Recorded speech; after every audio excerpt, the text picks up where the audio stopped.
Welcome everyone, my name is Erica Carey and I am from Renewed Living. There are a lot of misconceptions and fears about living in retirement living and what it means to live in a retirement community, whether you're independent living or assisted living. So today I'm going to talk a little bit about some of the common myths and try to help alleviate some of those fears. So myth number one is it's a nursing home. Well, that is just not true. They have come a long way, and it is definitely not your grandmother's nursing home anymore. It is basically just condo living. So you are living in a condo.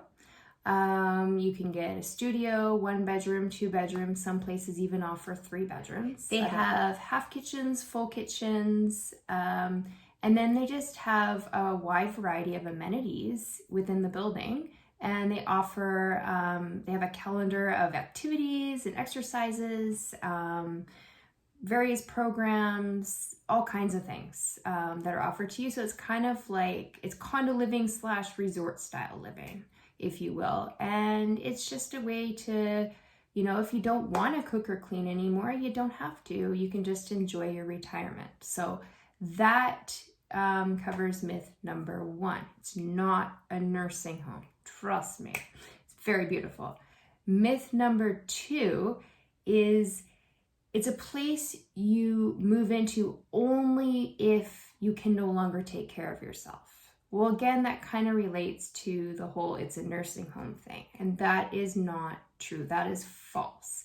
The whole idea surrounding, especially independent living, is to help prolong your independence and basically improve your quality of life, and it promotes choice and freedom. So if you move into a place in independent living, you do not need to wait until something bad has happened to you, because if something bad has happened to you and you can no longer walk or it's affected you cognitively, then that's too late. Then you can no longer go into independent living, and then you're looking at more like long-term care where you require 24/7 support, and that's not what you're looking at. So with independent living is to help prolong those things from happening. So again, you're living in a condo surrounded by various amenities and activities that you can choose from. There's people there for support should you need it, which is a really, really great thing. And most importantly, you're not isolated. So there is so many opportunities to socialize. There's just people around. You're a community, hence retirement community. You're like a family. And right now, especially, not being isolated is very, very important, especially for your mental well-being. So myth number 3, you are giving up your independence. Again, this is kind of all relates to the same kind of thing, but these are all things that people think about. Now, if you move into independent living, hence independent living, you are not giving up your independence. In fact, you're doing the opposite. Even if you move into assisted living, or you just require a little bit of support with your activities of daily living, that asking for help is not a sign of weakness. In fact, it's quite the opposite. Because what you are doing is, if there is something in your life at home that is limiting you from doing what you want to do, you need to ask someone for help. And if you ask someone for help and you have that person who can support you in whatever that situation may be, that will help you get to what you want to be able to do, that is actually increasing your independence, and it's allowing you to do the things you want to do without limitations. So for instance, you may need a little bit of assistance. Let's say you have trouble bending over to tie your shoes, but you love to go out for walks, you love to be active, but you're just struggling with just that active bending over. It hurts. Maybe you need a little help with that. And it sounds silly. You might be feel embarrassed, but there's nothing to be embarrassed about. If you have someone to help you do that, then you can get out of the house and get on with your day and do the things that you want to do. Or if you can no longer drive and then you're feeling stuck and isolated or relying on taxis or maybe family members, but they're busy, working or whatever it is, you have that option in independent living. I mean, you can bring your car if you're still driving. Lots of people do. But they also have a bus that takes you on various outings. They also will help you if you needed to do, like, let's say you needed to go to your doctor. They can arrange that for you. If you needed to go shopping or whatever it is that you needed, they will help you with that. So it just alleviates the restrictions and the limitations that you may have that prevent you from doing what it is that you want to be doing and what you love to do. So basically asking for help, there's no more limitations, there's no more restrictions. It actually improves your independence and your quality of life instead of the opposite. So I hope that makes sense. Now, myth number 4, I won't be able to do the things that I want to do, or I'll feel or be locked in or locked up. That is very false. It is not a prison. You will not be locked up. You can come and go as you please. You are living, again, it's condo living. Many people who live in there have their own vehicle. So they go out, they come and go as they please. Many, even though there's a lot of activities to participate in within the retirement community, a lot are still very active and involved outside in their local community. So they may belong to a local rec center, they volunteer in the community.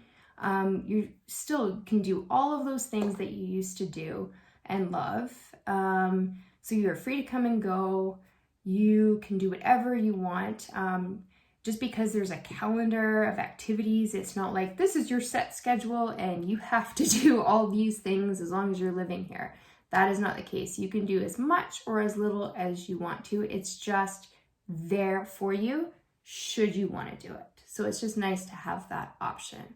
So I know that some people are kind of, they're not social butterflies. And so they don't want to feel like they have to go to these big events and constantly be actively social all the time. And you don't have to. That's totally fine. Everyone's different. And yeah, you don't have to participate in that. But it's just nice to know that there are people there should you want to socialize. Or maybe you just want to do a one-on-one. Maybe, having 10 or 20 people there is a little overwhelming for you. So there's the option to just do a one-on-one thing as well. So again, you're not locked up. You're free to do whatever it is that you want, because that is the whole point of this, is so that you are free from any limitations, household chores, routine home maintenance, all the things that you may have to do at home that may restrict you from doing other things. You may not want to cook anymore. You may not want to clean anymore. And now you can just go out and enjoy your retirement. Just do whatever it is that you love to do. And it also provides you with opportunities to maybe learn some new skills or take up something that maybe you always wanted to, but you never had the time because of work or children, or you were busy with whatever, life happens. And so now is your opportunity to take advantage of these programs, try new things. You might find something that you never knew you would love or you would be good at. And so now's the time. And myth number 5 is the food will be awful, pre-made, frozen stuff. No, absolutely not. The food, I can honestly say, I myself have eaten there many times at various retirement communities.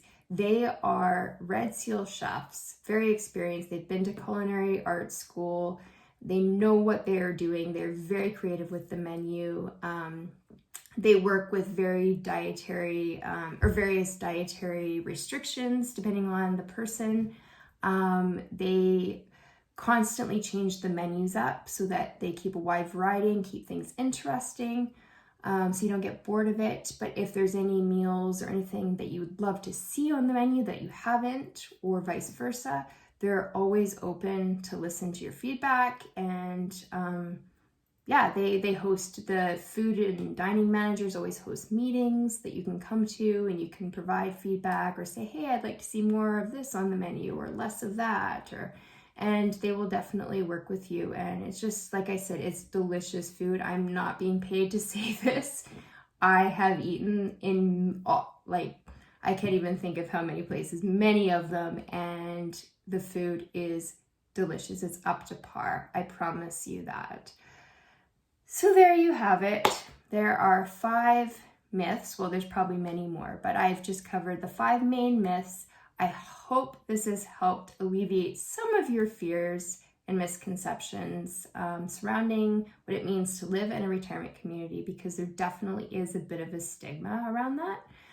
And if you like my videos, please subscribe to my channel, or click the bell so that you can be notified of every time there's a new video that's up.